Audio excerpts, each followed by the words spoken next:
အားလုံးပဲမင်္ဂလာပါရှင်ပရိသတ်များအတွက်ဂမ်ဘီယာ channel ကနေပရာလောကဇလန်းလေးများစွာကိုတင်ဆက်ပေးမှာမို့ဒီ channel လေးကိုပရိသတ်တွေက subscribe လေးလုပ်ပေးပြီးတော့အားပေးနားဆင်ပါအောင်ရှင်ဒီနေ့မှာတော့စာရေးဆရာကိုပိုက်ရဲ့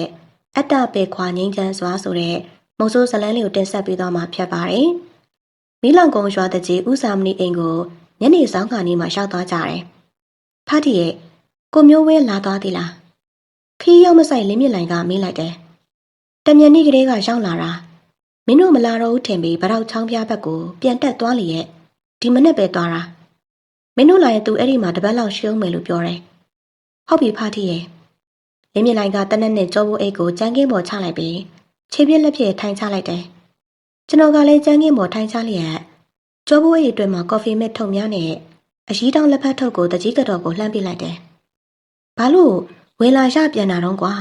။ဟဲ့ဖိုးမနင်တို့ဦးလာတယ်။တကြီးကတော့ကအိမ်နောက်ခန်းရှိသမီးဖြစ်သူကိုလှမ်းခေါ်လိုက်တယ်။အတက်အားဖြင့်14နှစ်ခန့်အရွယ်ရှိကရင်မလေးတစ်ယောက်ကတင်တိုင်းအင်ကြီးဖဖကြီးဖြစ်ထွက်လာပြီးဟဲဦးကြီးတို့ငါ့အတွက်ပါလဲဖိုးမှုအတွက်ရော့လင်းမြင့်လိုင်ကအာချီမိတ်ကပ်ဘူးကိုလှမ်းပေးလိုက်ပြီးဒါကဖိုးခွားအတွက်စစ်အင်ကြီးတစ်ထည်ကိုသူ့ကြောဖို့အိတ်အတွင်းမှာနှိုက်ထုတ်ပေးပြီးဖိုးခွားဖေသွားလဲလို့မေးလိုက်တယ်တောဆက်မှာကိုင်းသွားထောင်တယ်ဟောဟိုမှပြန်လာပါပြီဦးစာမဏီရဲ့သားကြီးစောအေးတင်းကပလိုင်းတစ်လုံးကိုလွယ်ပူးလျက်လက်တွင်းမှာလေးခွတစ်ချောင်းကင်ပြီးတော့ချောင်းဝင်းတွင်းကိုပြောင်ဆက်ဆက်မျက်နှာဘေးနဲ့ဝင်လာတယ်သူ့မျက်နှာမှာတနခါအဖွေးသားနဲ့ဖြစ်ပါတယ်။အသက်အပြည့်16နှစ်ခန့်ရှိပြီဖြစ်ပါတယ်။ဟဲ့နင့်အတွက်တဲ့ဦးကြီးဝယ်လာပေးတာ။ညီမဖြစ်သူဟာကျွန်တော်တို့နားရောက်လာတဲ့သူ့အကူဖြစ်သူကိုစစ်အင်ကြီးကိုလှမ်းပြလိုက်တယ်။ဟာမိုက်တယ်။ဖိုးခွားကသူ့ကိုယ်တွင်းမှာစော့ကျဲကိုချွတ်လိုက်ပြီးစစ်အင်ကြီးကိုကောက်ဝက်လိုက်ကသဘောမနှောခွေနေတယ်။ကျွန်တော်ကဖိုးခွားကိုကြည့်ပြီးပြုံးလိုက်ကသူ့လွယ်ပလိုင်းကိုလှမ်းကြည့်လိုက်တယ်။ဘာကောင်းနေရလာတော့အခုမှတုတ်ကိုင်းသွားထောင်ခဲ့တာမနက်ကထောင်ထားတဲ့ဝက်ဆက်ဘူးထောင်ချောက်ကတော့ဗတက်3កောင်ရတယ်လို့ဆိုကသူ့လွယ်ပလိုင်းကိုအိမ်ချမ်းကင်းပေါ်ချပြီးတော့ဗတက်3កောင်ကိုဆွဲနှိုက်ထုတ်လိုက်တယ်တောက်တဲ့နဲ့ခက်ဆန်ဆန်ဖြစ်တယ်တကူလုံးအနက်အဝိုင်းအဆက်ပြောက်ကလေးများပါတယ်ဟုတ်ပါပြီရဲ့ကွာပြီးရင်ဖြစ်အကောင်လိုက်ကြော်လာခဲ့ကွာဖုံးမှုထမင်းထက်ချက်ဟင်းတွေရတော့ရှိတယ်တောဝတ်တာမနက်ကမိုးစိုးတောင်ပူဟင်းစားလာပြီးသွားတာနေနေဖုံးမှုငါတို့ထမင်းမစားဘူးအနည်းအတွက်အဲ့ဒီပတက်ကိုပဲကြွကြော်ပြီးလို့ပြောလိုက်တယ်ဒီလိုနဲ့ကျွန်တော်နဲ့လင်းမြင့်လိုင်ကတောင်တနာနေလိုက်ကြပြီးရေမိုးချိုးလိုက်ကြတယ်ဖိုးကွားလေးကကျွန်တော်တို့အတွက်ရွာရင်းရှိရေခဲချက်ဆိုင်မှာရေခဲတုံးကိုမရမကတောင်းဝယ်ပေးတယ်အဲ့ဒီနေ့ညနေပိုင်းမှာကျွန်တော်နဲ့လင်းမြင့်လိုင်ကတကြီးဦးစာမဏိအိမ်ရှိပတောက်ပင်ကိုပြက်ပေါ်မှာအကြနာထိုင်ကအရက်တောင်ရင်တောတောင်အလှအရှားတာကိုခန်းစားနေကြပါတော့တယ်တကြီးကအသက်ရွယ်လဲကြီးသူလဲဖြစ်အရက်တောက်တတ်သူလဲမဟုတ်တာကြောင့်အရက်ဝင်မတောက်ပေမဲ့အင်ရှင်ကောင်းပီသားစွာလိုအပ်တာတွေကိုဖြည့်ဆည်းပေးလေတယ်။အနောက်မှာထိုင်ပြီးတော့အဖော်လုပ်တယ်။ဒီလိုနဲ့ကျွန်တော်တို့ဦးစာမဏိအိမ်ကိုရောက်လာကြတာနဲ့အလွန်တရာမြအိမ်လေချီများတတ်တဲ့ဖိုးခွားစောအိတ်တင်ကဘဲမှမသွားတော့ဘူး။အိမ်မှာပဲကုန်နေပြီးတော့ကျွန်တော်တို့လိုအပ်ချက်မှန်သမျှသူ့အပားကခိုင်းတယ်ဆိုတာနဲ့မဖြစ်မနေလုပ်ပြီးတော့တယ်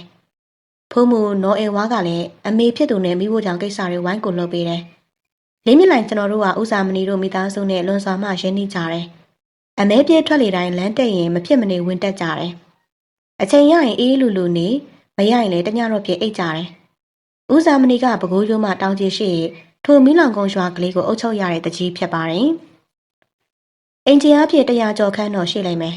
။အမှန်ဆိုရရင်ထိုရွာကလေးကိုသူစတည်ခဲ့သူဖြစ်ပါတယ်။၄-၅အိမ်စုလေးမှာယခုရာကျော်ရှိနေပြီ။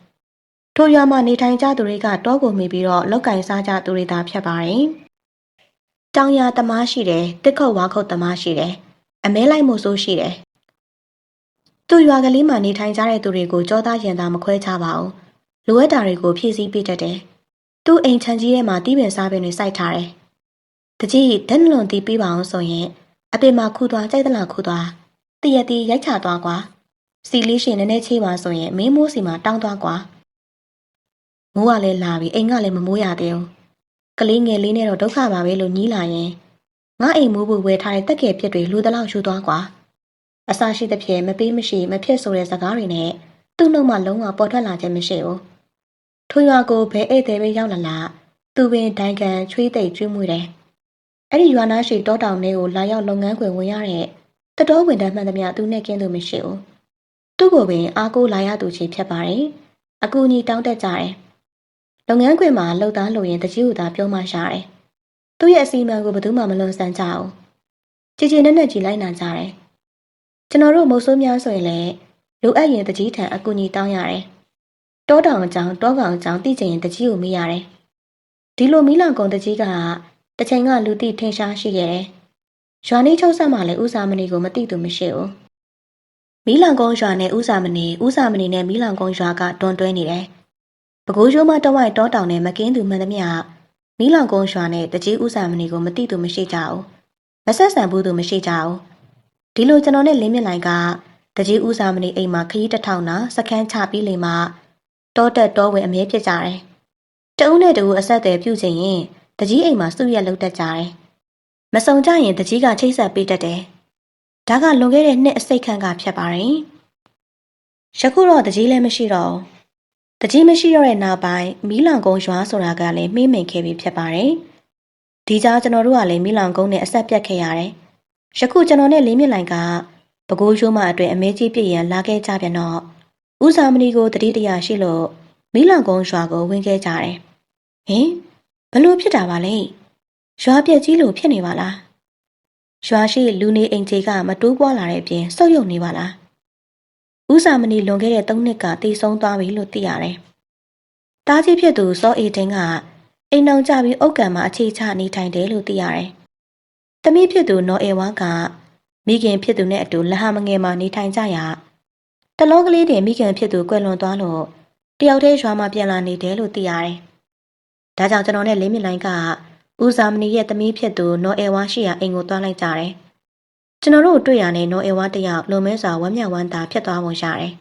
။ကျွန်တော်နဲ့လင်းမြင့်လိုင်းကတော့သူမကိုတွေ့လိုက်တာနဲ့စိတ်မကောင်းကြီးစွာဖြစ်သွားရတယ်။ဘာလို့လဲဆိုတော့တစ်ချိန်ကလူချစ်လူခင်ပေါ်တဲ့တကြီးသမီးဖြစ်ခဲ့ပြီး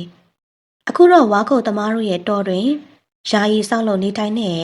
တေးတာတာအိမ်စုပ်ကလေးမှာနေလို့ဖြစ်ပါတော့တယ်။တချိန်ကမီးလောင်ကုန်းရွာနဲ့အခြားကြီးခြားနာခဲ့ပြီးဖြစ်ပါတယ်။စင်ရိုင်းအော်ဝင်မွေသွားတာလေဒီနောက်ရွာသားတွေကလည်းကြောက်လန့်ပြီးတော့ဒီရွာကပြောင်းပြေးကြတာပေါ့။မင်းဖေတော့ကအဲ့ဒါလိုမဖြစ်ခဲ့ဘူးပါဘူး။ဟုတ်တယ်။အပါတော့ကရွာကျိုးဝဲကြည့်တယ်။မိသားစုကယူမဆိုင်ခဲ့ဘူး။အိမ်လုံခြုံရေးထက်ရွာလုံခြုံရေးကိုဦးစားပေးတယ်။အေးဟုတ်တယ်။ရွာကိုခြံစည်းရုပ်ခတ်ထားတာလုံခြုံတယ်။ရွာတကားတွေဘာတွေဆိုတာလဲအခိုင်ခန့်လို့တော့ဘယ်စင်ရိုင်းတွေကဝင်နိုင်မှမလဲ။အခုရွာတကြီးကရွာကိုခြံစည်းရုပ်လို့အဓိကထားအခိုင်ခန့်မလုပ်တော့ဘူး။သူ့အိမ်ဝိုင်းကိုပဲတကြီးဝါကြီးနဲ့အခိုင်ခန့်လုပ်ထားတော့တယ်။ဒီတော့စင်ရိုင်းတွေကရွာတွေကိုလွယ်လွယ်ကူကူဝင်လာကြတာပေါ့။စိုက်ခင်းတွေကိုဖျက်ကြတာပေါ့။လူနေအိမ်တွေကိုဖျက်ကြတာပေါ့။တရွာလုံးပြတ်သွားတာပေါ့။တရွာလုံးတော့ဘယ်ဟုတ်ပါမလဲ။အခိုင်ခန့်စီးယူကာထားတဲ့တကြီးအိမ်အပါဝင်ဆွေတော်မျိုးတော်ပတ်သက်ရာပတ်သက်ကြောင်အိမ်တွေတော့ကြံခဲ့တာပေါ့ငါလည်းအမိုးကိုခေါ်ပြီးတော့တခြားရွာသားတွေနဲ့တခြားရွာမှာတွားနေကြတော့တယ်တလုံးအမိုးတည်သွားတယ်ဒီတော့ငါလည်းအမိုးတို့အပားတို့ထားခဲ့တဲ့ဒီခြံလေးထဲမှာပြန်လာနေတော့တယ်လုံခြုံမှုမရှိပေမဲ့ငါဘာကဒီမဲကောင်းချသွားတော့ငါအားရှိတာပေါ့ဘာပြောလဲအပားရဲ့ရွာအပားရဲ့ခြံအပားရဲ့အိမ်လေးမှာနေတယ်အဲ့ဒါလိုနေတော့အရေးငွေတွေကငါနောက်မှာအမြဲရှိနေလေတော့ငါနေရထိုင်ရတာအားရှိတာပေါ့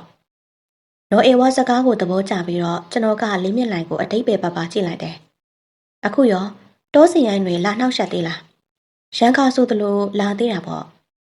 အခုတကြီးကဘလို့မှရွာသားတွေရဲ့နေထိုင်လုံခြုံရေးကိုလုံမပေးဘူးလားတောစင်ရိုင်းတွေကဒါလူစကားတက်ကြရင်တကြီးကဟဲ့ကောင်နေမင်းတို့ဖြက်စီးရုံနေမဟုတ်တခါတည်းတက်ပြစ်လိုက်ပါလားလို့တော့အကြံပေးချင်နေရလေနော်အေဝါစကားကြောင့်ကျွန်တော်ဒေါသထွက်သွားတယ်ကျွန်တော်တို့ဒီရွာထဲကိုဝင်ခဲ့စင်တော့ကလည်းတီးခဲ့မြင်ခဲ့ပြီးဖြစ်ပါတယ်တကြီးဆိုသူရဲ့အိမ်ကြီးကခိုင်ခန့်လွန်းလာတယ်ခြံစည်းရိုးဆိုရင်လည်းတလုံးတွေနဲ့အခိုင်ခန့်ကာယံထားခြင်းဖြစ်တယ်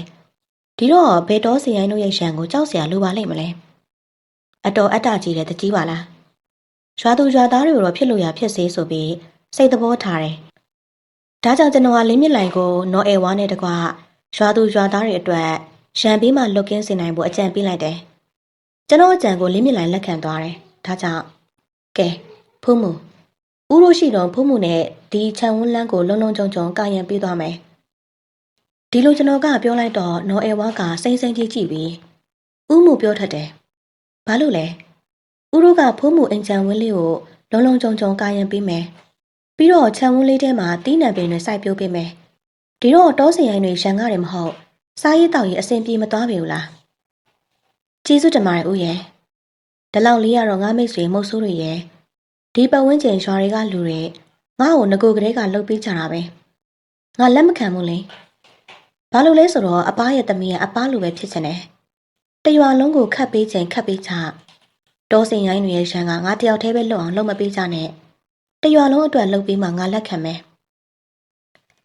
ကျွန်တော်ရောလင်းမြစ်လိုက်ပါသူမကိုအံ့အားတကြီးကြည့်လိုက်ကြတယ်ကျွန်တော်သဘောပေါက်သွားပြီဟုတ်ပြီဒီတောစင်ရိုင်းတွေကိုနှိမ်နှင်းပေးမယ်ပြီးရင်လေတရွာလုံးအတွက်အဓိကထားပြီးကုညီနိုင်တာတွေကုညီခဲ့မှာဟုတ်လားအပားရဲ့မိတ်ဆွေတွေကအပားလိုစိတ်သက်ရှိလာကြပြီဆိုတော့အပားရဲ့သမီးကလည်းအပားလိုဖြစ်ချင်တာကိုလက်ခံပါတယ်နော်တိတ်လက်ခံတာပေါ့ဒါဖြင့်ငါလည်းဦးကြီးတို့နဲ့တူတူလိုက်ပြီးတောစင်ရိုင်းတွေကိုနှိမ်နှင်းဖို့လိုက်ခဲ့မယ်ဟင်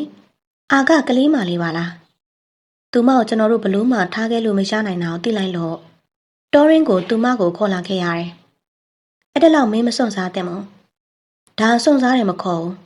စွန့်စားတယ်ဆိုတာမတိကျတဲ့အလုပ်ကိုလုပ်ကြည့်ကြတာအခုကဖြစ်နိုင်တဲ့အလုပ်ကိုကိုရိုင်းကိုကြလိုက်လုပ်တာပါနော်အေဝါကိုရှော့တွက်လို့မရပါလားဒီလိုနဲ့ကျွန်တော်လင်းမြင်လိုက်နော်အေဝါတို့အပြင်သူမရဲ့မိတ်ဆွေကြီးမုတ်ဆိုးတာဘူးတို့က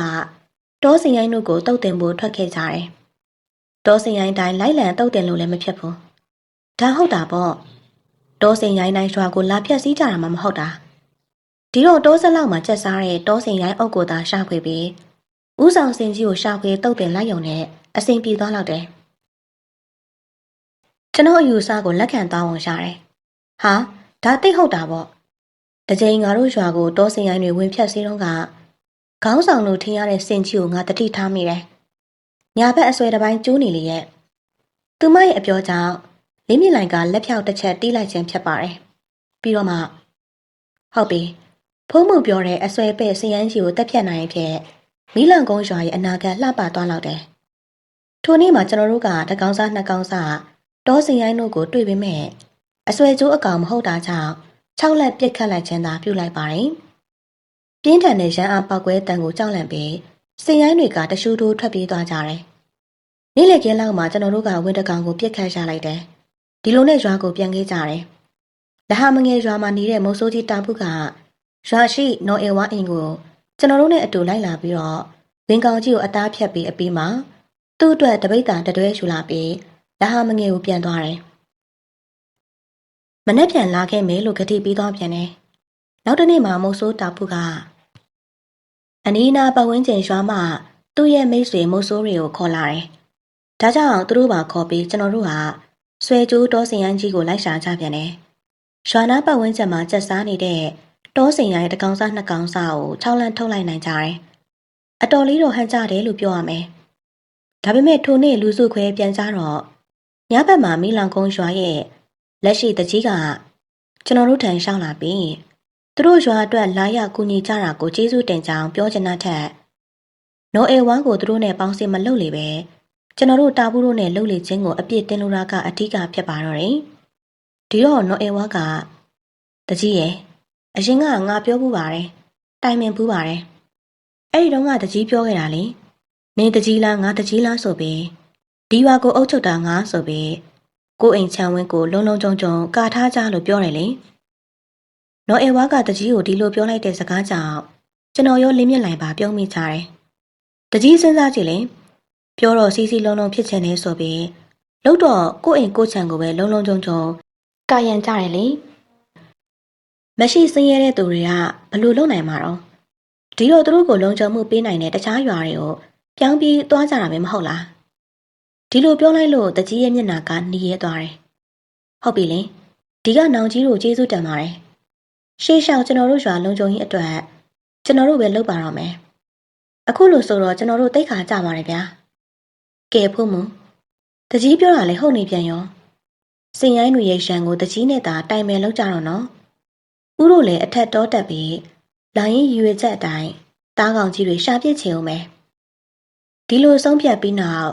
ကျွန်တော်တို့နှစ်ယောက်ကနောက်နေ့မှာအထက်တော်ကိုတက်ခဲ့ကြတယ်။သုံးလေးရက်ခန့်အထက်တော်မှာလှည့်လည်စခန်းချအမဲပြက်ခဲ့ကြစဉ်လဟာမငယ်ရွာသားမိုးစိုးကြီးတာဖို့မထင်မှတ်ပဲရောက်လာတယ်။စိုးတာဖို့ဘလို့အရေးကိစ္စပေါ်လာပြန်တယ်လဲ။မနေ့ကမီးလောင်ကုန်းရွာထဲကိုတောစင်ရိုင်းအုပ်ဝင်းမွေသွားတယ်။ဘလို့ဖြစ်ရလဲ။ဆရာလေးတို့ကျွန်တော်တို့တောဆက်မှာချက်စားနေကြတဲ့တောစင်ရိုင်းတွေကို6လန့်ထုတ်ပြီးပဲနော်။ရွာထဲကိုစင်ရိုင်းအုပ်ကထုတ်ဝင်လာနိုင်စရာအကြောင်းလုံးဝမရှိပါဘူး။ဘလို့ဖြစ်ရတာတော့ဆိုပြီးကျွန်တော်လည်းမတင်ကားတာနဲ့နီးစက်ရမိုးဆိုးတွေကိုမေးကြည့်တယ်။အေးဘာပြောလဲ။တကြီးရဲ့ရုံမာမှုဆိုတာသိရတယ်။ဟေးဟုတ်ပါမလားတာပူရဲ့သူ့ရသူဘယ်ဖြတ်ပါမလဲ။ဒီလိုကျွန်တော်ကပြောလိုက်တော့တာပူကသူ့နောက်မှာပါလာတဲ့ခင်းတူတူလူတယောက်ကိုလှည့်ပြီးခွာတော့မင်းမဲဆရာကြီးကိုရှင်းပြလိုက်ပါ။ဒါကြောင့်ကျွန်တော်ကလင်းမြင့်လိုက်မျက်နှာကိုလှမ်းကြည့်လိုက်တယ်။ပြီးနောက်ကဲပြောပါအောင်။ကျွန်တော်ကတောတောင်ထဲမှာစင်ရိုင်းတွေကျုံသွင်းဖမ်းပြီးတော့ရောင်းစားနေတဲ့သူပါ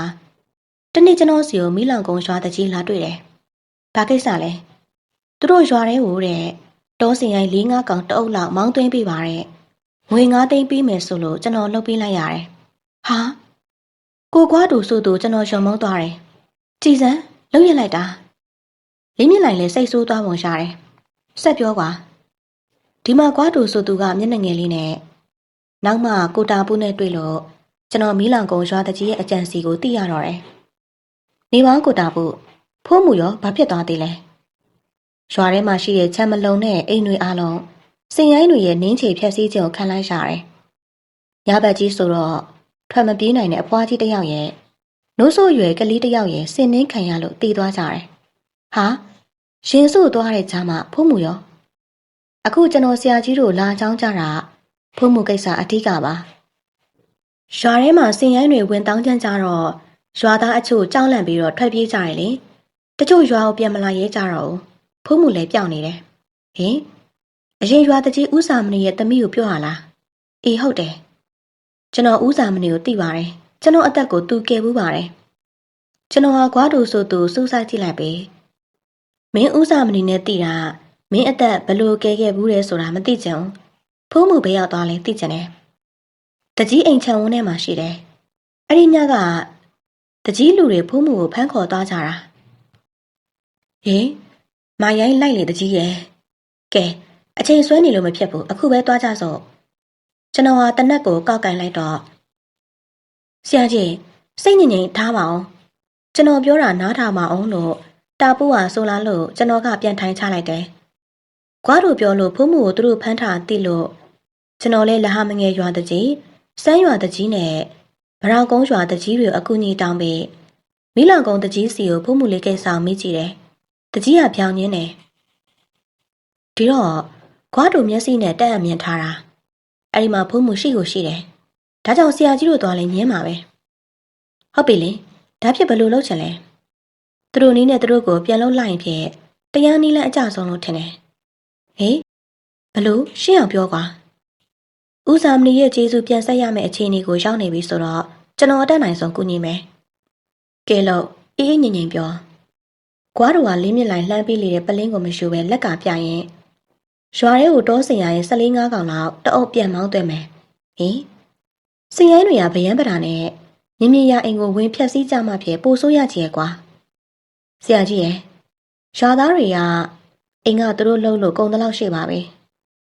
ဒီတခါသူတို့ခြံဝင်းတွေပဲစင်ရိုင်းတွေဖြက်စီးဖို့ရှိရတာပါဟုတ်လားဟုတ်တယ်ဆရာကြီးလက်ပြန်တစ်ပတ်ခါလောက်လုပ်ငန်းစလို့ရပြီခွားတို့ကျွန်တော်မချီးကျူးပဲမနေနိုင်ပါဘူးလူတွေကသူ့ရည်ချင်းနဲ့သူရှိကြတာကြီးမဟုတ်ပါလားဒီလိုနဲ့ကျွန်တော်တို့ကမနှက်ပြန်ညဘက်လုပ်ငန်းစဖို့ဆုံးဖြတ်လိုက်ကြတယ်ကျွန်တော်တို့မနှက်ပြန်လာခဲ့မယ်အခုလုံးဆရာလေးတွေရှိလို့တွားလိုက်အောင်မယ်ကိုလင်းဘလို့မြင်လဲတစ်ချိန်လုံးလိုအပ်တာကလွဲပြီးတော့ဘာစကားမှအပူမပြောတဲ့လေးမြင့်လိုင်ကိုမေးလိုက်တယ်သူတို့အစီအစဉ်သိတ်ကောင်းတယ်တကြီးအိမ်ကိုစင်ရိုင်းတွေဝင်ဖြတ်စီးတဲ့အချိန်မှာဖုံးမှုလေးကိုကျွန်တော်တို့နှစ်ယောက်အရှဝင်ကြရလိမ့်မယ်โอเคကိုလင်းအဲ့ဒီနောက်အိပ်ရဝင်လိုက်ကြတယ်နောက်နေ့မနေ့စောစောမှာစကန်းတဝိုက်စင်အော်ဟစ်တမ်းများကြောင့်လန့်ဖြန့်သွားကအိမ်နေရာမှာလူးလဲထားလိုက်ပြီးတနက်ကိုကောက်ကင်ထားလိုက်တယ်လင်းမြင့်လိုင်ကလည်းကျွန်တော်လိုပဲတနက်ကင်ဆွဲလျက်စင်အော်တန်တွေလာရဘက်ကိုကဲကြည့်လိုက်တယ် စင်အော်တန်တွေကတဖြည်းဖြည်းနီးကပ်လာပြီ။ချောင်းအောက်ဘက်မှဆန်ပြီးကျွန်တော်တို့တဲရှိရာကိုဥတီလာနေကြတယ်။ကိုလင်ဘယ်လိုလုပ်မလဲ။အကောင်လုံးမြင်တာနဲ့ဒရက်ဆက်6လက်ဖြစ်ဗျာ။ကောင်းပြီ။ဟာနေအောင်ကိုပိုင်တိတိကျကျနားထောင်စမ်းလူတန်တွေလဲကြားတယ်။စင်ရိုက်အောင်မဖြစ်နိုင်အောင်စင်ရင်တွေဖြစ်လိမ့်မယ်။လင်းမြလိုင်ကဒီလိုပြောလာတာကြောင့်နားဆွဲလိုက်ပြန်တယ်။ဟုတ်ပါလူတန်တွေလဲကြားရတယ်။တာပူးနဲ့ကွားတို့ဖြစ်လိမ့်မယ်။သူတို့ပြောတော့နေ့လယ်လောက်မှလာမယ်ဆို။အော်အကြောင်းကိစ္စပေါ်လာလို့စောစောလာကြတာဖြစ်မှာပေါ့။ကျွန်တော်တို့ကရင်တထိတ်ထိတ်နဲ့ကြည့်နေကြစမ်းမှာချောင်းကွေလေးမှာစက်တကောင်ထွက်ပေါ်လာတယ်။ဟင်ဖိုးခွားလေးပါလား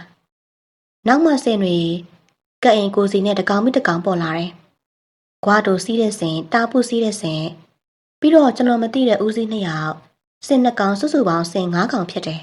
။စင်ရိုင်းကျုံသွင်းတဲ့အဖွဲကစောကြီးသွားပြီးကျွန်တော်တို့နဲ့တောဆန်ညောင်းတပည့်မှာစုံမှုပြောထားတယ်။တာပုကဒီလိုပြောလာပြီးမဲ့ကျွန်တော်ဖိုးကွားကိုကြည့်ပြီးတော့အံ့ဩနေတယ်။မင်းကဘယ်လိုလုပ်ပါလားလဲ။ကျွန်တော်မင်းကိုဖိုးကွားကမဖြေသေးဘဲနဲ့ပြုံးစီစီလုံနေစင်းပါပဲ။ဖိုးခွားကိုကျွန်တော်သွားခေါ်တာ။သူ့ဖေတဲခဲ့တဲ့ရွာရေးကိစ္စဆိုတော့သူလည်းဘယ်နေပါမလဲလေ။အေးကောင်းတယ်။ဒီလိုသာပြောပြီးကျွန်တော်ကဝတ်တွားနေတဲ့ကွားတို့ရဲ့စင်ပေါ်ကိုတက်လိုက်တယ်လို့လင်းမြင့်လိုက်ကလည်းကွားတို့စီးတဲ့စင်ပေါ်ကိုတက်လိုက်ပါတော့တယ်။ကဲသွားကြစို့ဆိုတာတာပုကပြောလိုက်တာနဲ့ဖိုးခွားရဲ့စင်ကရှေ့ဆုံးမှာထွက်ခွာသွားတယ်။ညနေဆောင်မှာကျွန်တော်တို့ကတောဆန်ညောင်တပင်စခန်းကိုရောက်သွားကြတယ်။ကျွန်တော်တို့နေရာယူထားတာကရွာရဲ့ရှေ့တကားပေါက်မှာဖြစ်ပါတယ်။တကြီးအိမ်ကိုမျက်နှာချင်းဆိုင်နေရာမှာစောင့်လင့်နေခြင်းဖြစ်ပါတယ်။ကွာတို့ရဲ့စီစဉ်ထားမှုရစိတ်ရိုင်းအုပ်ကြီးကိုတောထဲမှာနေပြီးမောင်းထုတ်လာပြီးတကြီးအိမ်နောက်ဖက်လောက်ရွာစည်းကိုဖောက်ထွင်းမယ်လို့သိရတယ်။အချိန်ကတစားကုန်လာခဲ့တယ်။ည9 နာရီလောက်မှာတောင်ပေါ်မှာစူညံတဲ့စိတ်ရိုင်းအုပ်ကြီးကပြိုဆန်းလာတန်းကြားလိုက်ရှာတယ်။ဟောရောက်လာကြပြီထင်တယ်။စင်တရိုင်မြင်းတပြေးဆိုသလိုမြင်လိုက်တဲ့ဖြစ်ချင်းစိတ်ရိုင်းအုပ်ကြီးကစူညံစွာအော်ဟစ်လျက်ရွာရင်းကိုပြေးလွှားဝင်ရောက်လာတယ်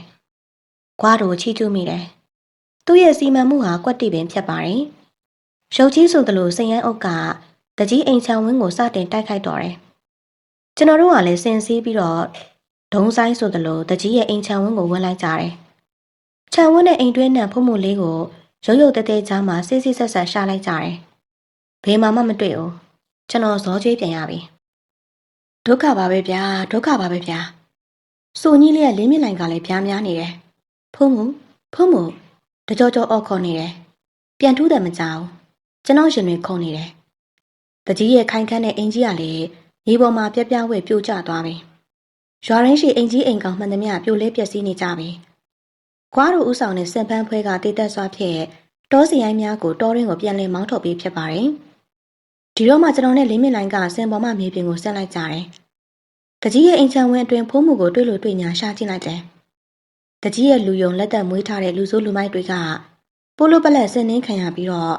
ရုပ်ပြက်ဆင်းပြက်တေးကြီးလေးရရှိပါတယ်။ထူးခြားတာကတကြီးနဲ့ဖုံးမှုကိုရှာမတွေ့ဘူး။ကြောက်လန့်ပြေးလွှာလွတ်မြောက်သွားကြသလားမသိပါဘူး။ဒီလိုနဲ့လင်းအာယုံရောက်လာပြီဖြစ်ပါတယ်။ကျွန်တော်တို့ရဲ့ဥတီရွေချက်ကမထီရောက်တယ်လို့ဖြစ်သွားတယ်။ဖုံးမှုကိုလုံးဝမတွေ့ဘူး။ကျွန်တော်လင်းမြင့်လိုင်ဖိုးခွာလေးတာပူးနဲ့ကွာတူတို့ဟာမြေပေါ်မှာခြေပြက်လက်ပြက်ထိုင်ချလိုက်ကြတယ်။ရွာပြက်တာပဲအဖက်တင်တယ်။ရွာပြက်တာပြင်လို့ရတယ်။တဝါပေါ်တာပဲ။အိမ်တွေပြန်ဆောက်လိုက်ရင်ဖြစ်ရွာပြန်ဖြစ်တာပေါ့။အဲ့ဒီအတန်ရှင်ကြအောင်ကျွန်တော်တို့၄ယောက်ကအတန်ရှင်ရှိရာကိုလှမ်းကြည့်လိုက်တယ်။ဟာအလိုရတိဓမ္မပါလာပါလား။ဘလူကနေဘလူရှောင်းလာလဲမသိဘူး။အချိန်မီတားဖို့လာတာပဲ။ဒါပေမဲ့လမ်းမှာလူတယောက်အသက်ကိုကယ်နေရလို့နောက်ကျသွားတာ။ဗျာပြောပါအောင်ရတိကြီးရဲ့ဘသူအသက်ကိုကဲ့တာလဲရတိကြီးကလမ်းကလူတယောက်အသက်ကိုအလေးထားလိုက်တော့ဒီမဲ့၃ယောက်မကလူအသက်ဆုံးရှုံးခဲ့ရပြီပေါ့အိုးအိမ်တွေပျက်စီးရပြီပေါ့ဒီမှာဆုံးရှုံးလိုက်ရတဲ့အသက်ထက်ဟိုတယောက်ရဲ့အသက်ကပိုပြီးတော့အရေးကြီးတယ်လေတန်ဖိုးရှိရလေဘသူများမို့လဲရတိကြီးရဲ့အရင်ဒီရွာတကြီးဟာဦးစာမဏီရဲ့သမီးလေးပေါ့ဗျာဘလို့တဖြစ်ဖိုးမှုမသိဘူးပေါ့သူအခုဘယ်မှာလဲဟင်ဘလို့ကယ်လိုက်ရတော့ကိုပိုက်သိကျင်တာတွေများလာချင်လားဟောဟိုမှာဟင်ဖိုးမှုအဆက်ဖြတ်ပါတယ်ကျွန်တော်တို့ထံတရွေ့ရွေ့ရှောက်လန်းလာနေတဲ့ တီလာရှင်မလေးဖိုးမှုကိုကျွန်တော်ကလက်အုပ်ချိလိုက်ပြီးဘလို့ဖြစ်ရလဲဆရာလေးရဲ့ဦးတို့တော့ဘာမှမရှင်းတော့ဘူးဆရာလေးသာပြောပါတော့ကဲဆရာလေးဖြစ်ချောင်းဆောင်လင်ပြောပြလိုက်တော့ရတိကကျွန်တော်တို့အပားမှာရုပ်ရှိလှည့်ထွက်သွားတယ်နှုတ်မှလည်းကျွန်တော်တို့နားမလည်နိုင်တဲ့ဂါရာကိုရွတ်ဖတ်သွားတယ်အတော်လက်လက်အရှောင်းမှာဂါရာရွတ်ဖတ်တရက်ဆယ်ပြီးတော့နဲ့ကျေးစီတန်လေးတာယာနာပြောပွဲကျွန်တော်တို့ထံရှောင်းရှိလာပါတော့တယ်ကျေးစီတန်လေးပြောက်ရတိကြီးလည်းကျွန်တော်တို့အမြင်မှာပျောက်သွားတာနဲ့ဆရာလေးဘက်ကိုလှည့်လိုက်ပြီးဘလို့ဖြစ်ရတဲ့မိပောင်ဆရာလေးတစ်ဖြစ်လဲဖုံးမူလေးကပြောပြလာတာကနော်အေဝါကလွန်မင်းစွာဒေါသထွက်နေတယ်တကြီးဟာအင်မတန်ရုံညံ့နေသူပါလားကိုရွာကိုပြန်ဖြတ်နေသူဖြစ်ပါတယ်ဒီတောင်ကြီးဒီနေရာလေးမှာငိမ့်ချမ်းတာယာတဲ့ရွာကလေးဖြစ်လာအောင်သူ့အပားကခက်ခဲလှုပ်ခဲ့ရတယ်အချိန်တွေရင်းနှီးခဲ့ရတယ်ဘလောက်နှမျောဖို့ကောင်းတယ်လဲသူမတစ်ဖက်တစ်လမ်းကသူ့ဘေးတီးခဲ့တဲ့ရွာကလေးကိုစီကာပြန်ဖြည့်ချင်လာတယ်ဒါကြောင့်သစိမ်းတွေရဲ့ပံ့ပိုးကူညီမှုကိုရယူခဲ့တယ်ဒါတီရွာကောင်းစားဖို့ပဲမဟုတ်လားဒါကိုတကြီးကလက်မခံဘူးကိုယ်တိုင်လည်းလုံနိုင်ခြင်းမရှိငွေအားညာနာအားသူ့မှာမရှိတာ哦ကိုမလုံနိုင်လဲလုံနိုင်တဲ့သူလှုပ်ပါစေပေါ့ဒါမှမဟုတ်ဘေးဖယ်ပေးပေါ့အခုတော့ကက်ဖြက်ရက်ဖြက်ဒီပုံဆိုရင်မကြမီရွာပြတ်တော့မယ်တကြီးမုံဆိုးတာဖုအတန်ဖြစ်ပါတယ်ဧကနာသူမကိုလာတွေ့ရဖြစ်လိမ့်မယ်ဒါပေမဲ့သူထွက်တွေ့ခြင်းနဲ့တွေ့ခွင့်မရအောင်သူမကိုထိတ်တုံးခံမထားအောင်တုံးနောင်ချီမထားပေမဲ့ညတိညစ်ပတ်အခန်းချင်းလေးထဲမှာပိတ်လောင်ထားခြင်းဟာစိုးဝါလွန်းလာတယ်ဒီလိုထားမဲ့စားထိတ်တုံးခတ်ထားရခြင်းကပိုကောင်းလိမ့်အောင်မယ်လို့တွက်လိုက်တယ်တကြီးခမရနော်အေဝါကိုဖမ်းထားတယ်ဆိုဟင်ဒါလဟမငယ်ရွာတကြီးရဲ့အတန်ပဲမဟုတ်ရပါဘူးဗျာဘသူပြောတော့ဘသူပြောတာမပြောတာထက်ကျုပ်တို့နော်အေဝါနဲ့တွေ့ကြတယ်ဒါစမ်းရွာတကြီးအတန်ပဲသူရှိမှန်းသိနေကြတာပဲဘလို့ဖြစ်နိုင်မှာလဲဗျာညကစိန်ရိုင်းတွေရွာဝင်ဖြတ်သွားတယ်တေသူတေကျေသူကျေကြောက်လန့်တကြားထွက်ပြေးသူတွေလည်းရှိတယ်အဲ့ဒီထဲမှာသူ့ပါမှာပေါ့ကိုဖိုးလုံးအဲ့လိုလက်လွတ်စပယ်မပြောနဲ့နော်ဒီကောင်မလေးကဘယ်တော့မှသူ့ဖေတီးတဲ့ရွာကခွာမှာမဟုတ်ဘူးမိန်းကလေးဖြစ်ပြီးတက်တိနေမဲ့ပုံမဟုတ်ဘူးဗရာကုန်းရွာတကြီးလေးပါပါလားသူမအတွက်မိကောင်းဆွေကောင်းတွေဝိုင်းကျိုးပန်းနေကြတာပဲတကြီးကိုသူပို့လို့စိတ်ကုန်သွားတယ်ကလိန်စိညမ်းစင်လို့ပါလားတကယ်မရှိပါဘူးဗျာခမရတို့ပြန်ကြပါတော့မလိန်ဝတ်မအောင်မညာဝတ်မအောင်ပျက်စီးသွားတဲ့ရွာသားတွေရဲ့အိမ်တွေပြန်ဆောက်ပေးဖို့ကျုံမှလှုပ်เสียအလုပ်တွေအများကြီးရှိသေးတယ်ခြံတကားကျူပိတ်လိုက်တယ်စောတာပူရဲ့တောက်ကောက်တန်ကိုသူမကြားလိုက်ရှာတယ်ဒုက္ခပါပဲတာဖူအချောင်းကိုသူကောင်းကောင်းသိတယ်သူလုံးနိုင်တဲ့နည်းနဲ့သူမကိုလာတွေးဖြစ်အောင်တွေးတော့မယ်ဒီလိုဆိုရင်တကြီးရဲ့ရှေ့ရအတွက်သူမရှင်လေးမိတယ်တကြီးကိုသူမကဒီလိုသဘောထားနိုင်ပေမဲ့တကြီးကကောင်းမနင်းကျိုးမွေတာအခုငါ့ကိုအားလုံးကညှိုးညင်သွားကြပြီအော်ဦးလေးကပြောရတယ်ရှိသေးကျမကိုရောဘာလို့ချုံနှောင်ထားတာလဲအမြင်ကက်လို့ဟဲ့အလုံးလူကြီးလူကောင်မပီတာပါလားဟဲ့ကောင်နေလာစမ်းသူ့ကိုကျိုးတော့ရွာပြင်ထုတ်ပြီးတော့တက်ပြစ်မယ်ကွာသူ့ရဲ့တပည့်တပန်းလူမိုက်များကသူမကိုချုံနှောင်ကျိုးတော့ကြတယ်အဝိအိတ်ဖြစ်ခေါင်းမှဆွတ်ချလိုက်တယ်ပြီးတော့လှဲပေါ်ပြစ်တင်ခေါ်ဆောင်သွားတယ်နိုင်ဝက်တတာခီးအရောက်မှာလှည့်ရက်သွားတော့သူမသိလိုက်ရတယ်သူမကိုလှဲပေါ်မှာတွန်းချလိုက်တယ်မြေကြီးမမာနဲ့ထိတွေ့လိုက်ပြီးတာနဲ့ဒလိတ်ကောက်ကွေလိမ့်ဆင်းသွားတယ်သူမတရားမှမကြဘူး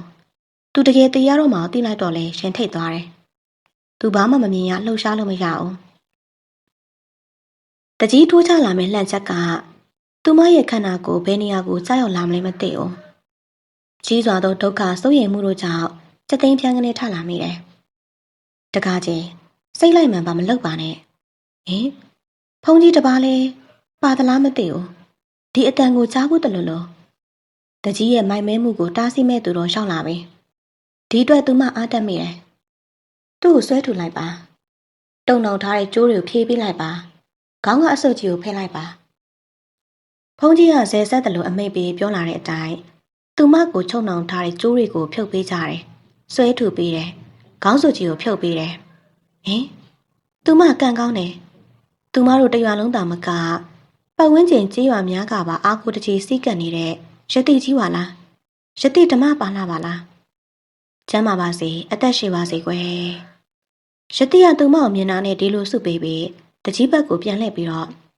တကားဟိုမကြည့်စမ်းရွာဦးစီဒီလေးကိုပြတာပါလား